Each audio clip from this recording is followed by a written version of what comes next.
Señor Raiz. Gracias, señor presidente. Si le digo la verdad, señor Martín, lo primero que me llamó la atención al leer su moción fue que a usted no le importaban realmente los problemas de Boadilla, porque venir a centrarse ahora en un tema que no interesa a nadie, la verdad es que es perder una oportunidad pues, histórica de poder hablar de las cosas que interesan a los vecinos. Pero, en fin, ustedes nunca pierden la oportunidad de perder una oportunidad. Lo segundo que me llamó la atención fue el ver su firma en el expositivo de la moción. Esto ya entra un poco dentro del anecdotario parlamentario, pero en su rúbrica se lee perfectamente José Antonio, para cambiar la calle que lleva su mismo nombre. En fin, vamos a dejar el anecdotario y vamos a entrar un poco en lo que es el fondo de la moción. Y vamos a repasar un poco la historia, que no es lo mismo que la mal llamada memoria histórica, que como decía mi buen amigo, el ex senador y actual diputado de la Asamblea de Madrid, Juan Van Halen, la memoria no puede ser colectiva. La memoria es puramente individual y subjetiva. Y es una contradicción en sí misma la expresión memoria histórica. Porque ponerle un apellido a la memoria no tiene otra finalidad más que la de tergiversar la historia. Al final, ¿cuál es la realidad? Pues la realidad es que la ley de la memoria histórica solo ha servido para dividir a los españoles y para costarle a las arcas públicas más de 20 millones de euros que han ido a asociaciones y fundaciones de la izquierda, señor Martín, en un momento además de grave crisis económica. Si algo le echo en cara yo al presidente del Gobierno es que no la haya derogado, al menos la ha dejado, como decía la señora Reyes, sin dotación presupuestaria. Pues esa mal llamada ley de la memoria histórica, que ni siquiera iba en el programa con el que el Partido Socialista se presentó a las elecciones en el año 2004, fue una ocurrencia más del peor presidente del Gobierno que ha tenido España en democracia, que es José Luis Rodríguez Zapatero. Yo sé que cuando se habla de Zapatero ustedes esquivan la mirada porque, en fin, algo sí les avergüenza. Pero yo me he tomado la molestia de leerme esa ley, que creo que usted no se ha leído, y ahora le explicaré por qué. Y resulta que lo que yo creí que era mío, que es mi memoria, resulta que me lo han dado Zapatero y el Partido Socialista por ley. Porque, mire, la exposición de motivos de la ley dice: se reconoce un derecho individual a la memoria personal y familiar.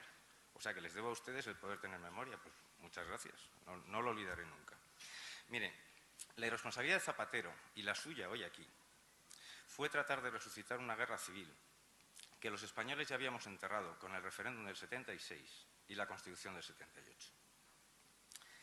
Y esa reconciliación fue posible gracias a muchas personas, entre otras, por ejemplo, su correligionario Felipe González. Este sí que le sonará y siempre los socialistas hablan orgullosos de Felipe González. Pues déjenme que le diga lo que decía Felipe González. Felipe decía: no tiraría al suelo estatuas de Franco ni de nadie. Asumo toda la historia. Cada uno ocupa su lugar. La historia no se puede ni debe intentar borrar. Le voy a hablar de otro personaje, y este sí que participó en la Guerra Civil, Santiago Carrillo, que dijo: hay que sumar hacia adelante, ya está bien de que los españoles miremos al pasado. Lo decía también por la cuenta que le traía, pero en fin, que fue una persona que en la transición sí que tuvo un papel importante, al igual que González, al igual que el presidente Suárez o que Manuel Fraga. Y todos ellos trabajaron de manera eficaz durante la transición para cerrar las heridas y buscar una reconciliación sincera de los españoles. Le voy a poner otro ejemplo de otra personalidad de la izquierda que también se ha referido a este asunto: Marcelino Camacho, el histórico líder de Comisiones Obreras. Camacho decía: queremos cerrar una etapa y abrir otra. Nosotros los comunistas hemos enterrado nuestros muertos y nuestros rencores y estamos dispuestos a marchar hacia adelante en esta vía de libertad, de paz y de progreso. ¿A usted le parece que fueron franquistas estas personas que le he nombrado por el hecho de no promover una ley de la memoria histórica? Pues yo estoy de acuerdo con lo que ellos decían. La cuestión es si lo está usted. Y si usted lo está, ¿por qué ha traído hoy aquí esta moción? Mire, nosotros estamos a favor de que se sepa y se estudie la historia. Pero no una parte de la historia, sino la historia con mayúsculas. Y no en función de los intereses de cada uno. No se puede pretender borrar parte de la historia a base de ir cambiando nombres de las calles. Porque empiezan ustedes a parecerse a sus amigos en el Ayuntamiento de Madrid, que quieren cambiar nombres de calles como Agustín de Foxá, Pedro Muñoz Seca o Santiago Bernabéu, que ya es lo que me faltaba por oír. De verdad, preocúpense ustedes de las cosas que preocupan a los ciudadanos y les irá mejor, señor Martín.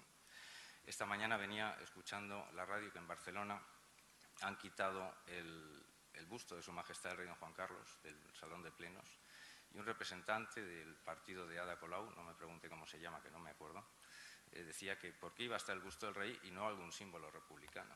Esa es su memoria histórica. En fin, basa usted su moción, don José Antonio, en el cumplimiento de la ley. Y para hacer cumplir esa ley, y para traer aquí hoy esta moción, además de recurrir a su memoria histórica, hay que conocer la ley y conocer la historia. La Ley de la Memoria Histórica dice en su artículo 1: la presente ley tiene por objeto reconocer y ampliar derechos a favor de quienes padecieron persecución o violencia por razones políticas, ideológicas o de creencia religiosa durante la Guerra Civil y la dictadura. Esto es lo que dice la ley. Quédese con ello y ahora vamos con la historia. Mire, su tocayo fue detenido en marzo de 1936 por tener 2 pistolas en su casa.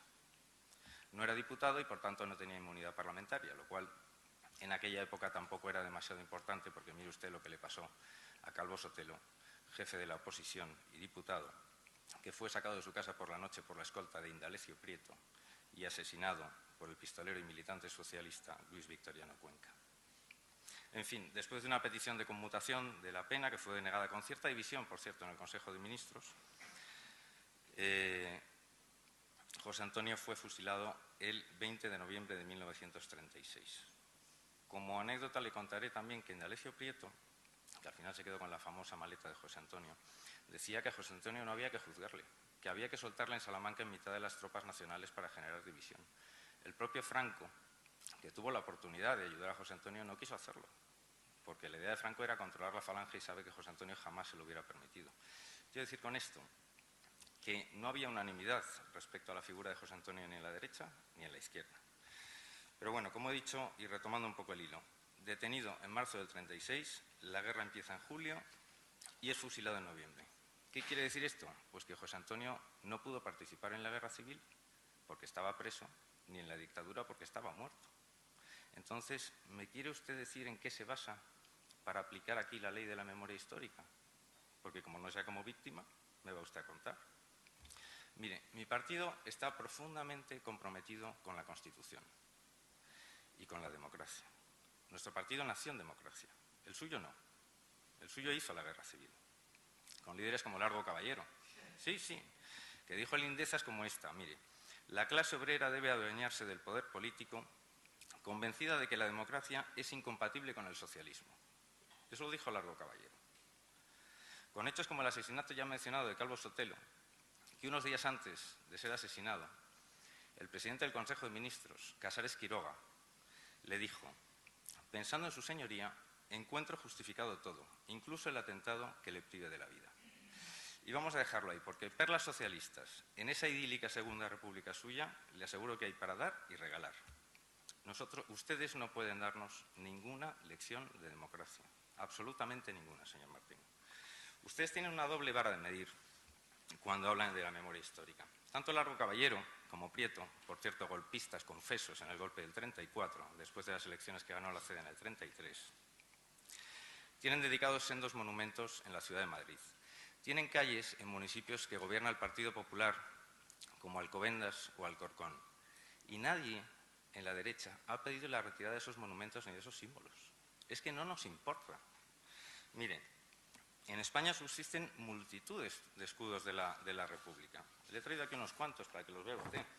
Pero mire, en el Ministerio de Agricultura, en la fachada del Casino Militar de Melilla, en la Casa Cuartel de la Guardia Civil de Alicante, en el Banco de España, en la Ribera de Curtidores o en el Parque del Retiro. En fin, hay muchos, muchísimos.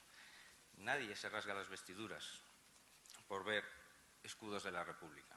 En cambio, ustedes ven el águila de San Juan, que no era el escudo de Franco, era el escudo de Isabel de Castilla, más conocida como Isabel la Católica, lo digo para las víctimas de la LOCSE. Y era el escudo constitucional cuando se aprueba la Carta Magna. Ven ese escudo ustedes y se les abren las carnes.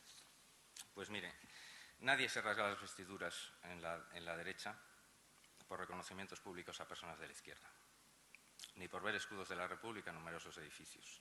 La reconciliación que plantea la memoria histórica es una reconciliación unidireccional, que rompe con el consenso alcanzado por los españoles durante la transición. Nosotros vamos a votar que no a su moción, porque vamos a votar que sí a la concordia, que sí al entendimiento, que sí a la convivencia en paz y en libertad de todos los españoles. Señor Martín, yo voy a terminar ya. Céntrense ustedes en las cosas que de verdad interesan a los vecinos. Céntrense en una gestión honrada, honesta, eficiente de los servicios municipales. No debemos haberlo hecho muy mal nosotros en estos últimos 4 años cuando hemos incrementado nuestra representación en este pleno, mientras ustedes han perdido 1/3 de la misma y otros partidos la mitad. Céntrense ustedes de verdad en las cosas que interesan a los vecinos, que les irá mejor. Lo que nos ha permitido vivir en democracia no es cambiar nombres de calles, es el entendimiento, la altura de miras, la comprensión y el perdón por una guerra que fue dolorosa para todos, señor Martín, no solo para la izquierda, para todos. La historia la escribimos cada día y lo que escribimos un día no borra lo que escribimos el día anterior. Así aprendemos de nuestros errores y podemos ir por un camino de paz, de convivencia y de libertad. Muchas gracias.